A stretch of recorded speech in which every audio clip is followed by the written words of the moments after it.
I've met people who often confuse inclusion with access. I've met people saying to me at clubs, I don't care who comes. And I'm like, actually, I want you to care.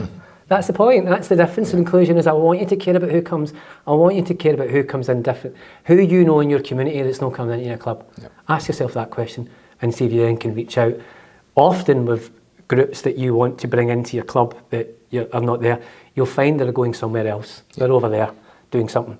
And you just reach, as you said, it helps to encourage that kind of idea about collaboration and partnership working, which can only be good for sports clubs, but also the wider community sector as well. It will strengthen both. Yeah, I mean, I think you can link it back to the theory of change as well. You know, if you look at a bit of analysis on who is part of your club at the moment, you know, and you start to look at protected characteristics across your members, it'll give you an idea of who is participating and who isn't participating, and potentially a bit of a steer to, you know, explore some of those conversations in your community with some of the groups that you currently don't represent, that you know are a significant part of your community, but you maybe don't necessarily have them on your books or in your membership. Yeah, and you know they're there. That's the key, isn't it? I mean, you know they're there. So you've got that knowledge. It's just how do I get them here? Yeah, and that's through collaboration for me. You know, I think a big theme and action through the Changing Lives work is, you know, willingness and an interest in collaboration, because we want the sporting system to be more inclusive.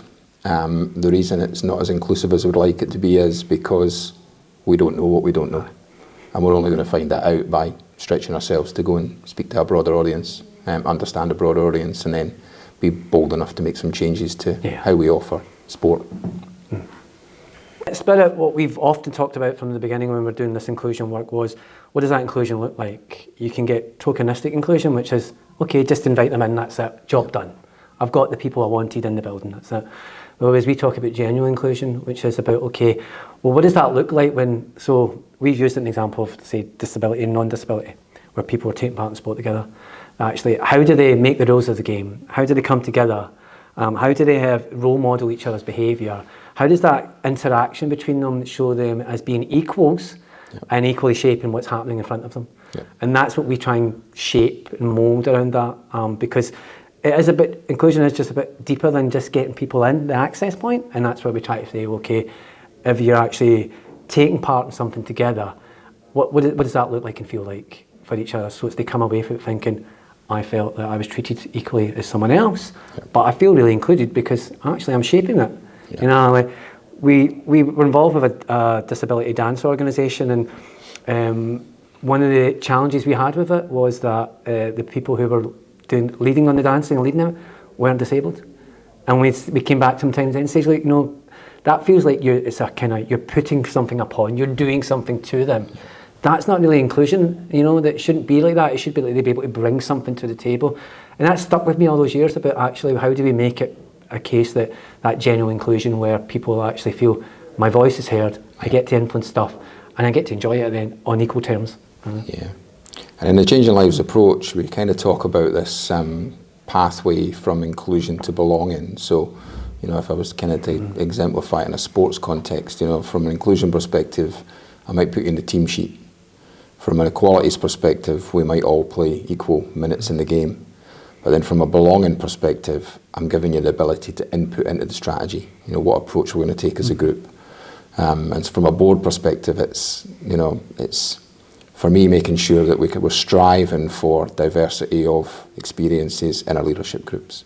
So have we got a mixed group of people with a mixed group of experiences and ideas in the decision-making groups within our sports clubs? I think that's a little bit of the kind of future challenge for us, because then we've really got, you know, as you see, deep inclusion or true genuine inclusion. You know, genuine inclusion when we've actually got a diverse group of people involved in the decision-making within the organisation. You know, where they truly belong and they're driving the direction of travel for that club.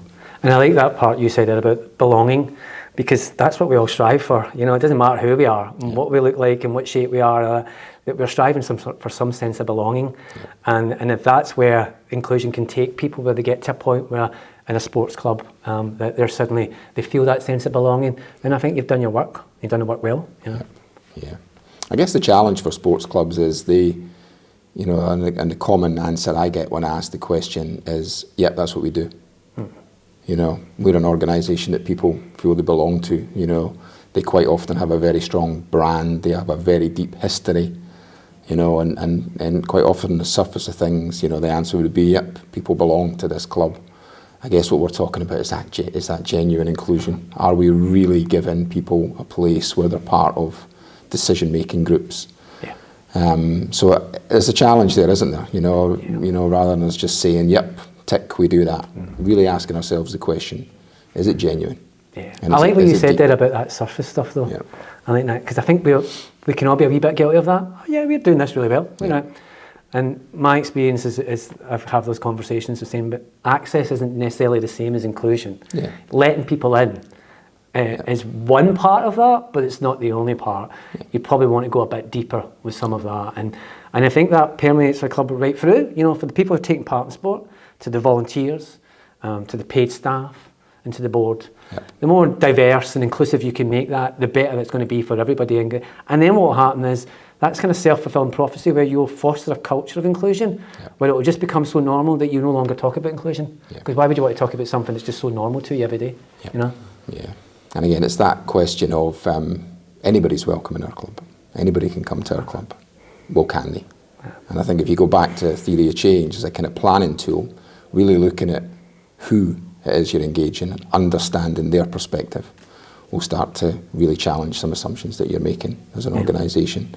And really question whether you are inclusive or whether you're maybe just welcoming. Yeah.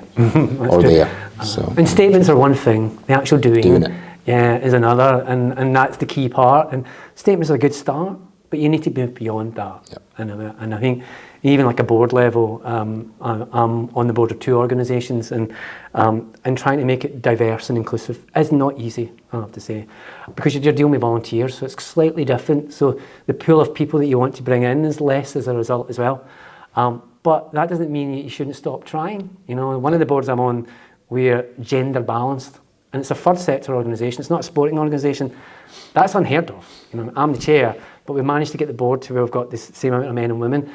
We don't get a lot of men in the voluntary sector. Men don't tend to volunteer into those roles. So I get that, but we've been chipping away at that for years, and we keep trying.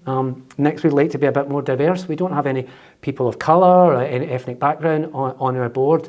And we've been trying, but we will keep trying to do that, you know. So I think that's the most important thing for me is around that board thing, is that you can't just say, well, it's too difficult. You need to keep trying all the time, because it is difficult, but you need to keep trying. Yeah.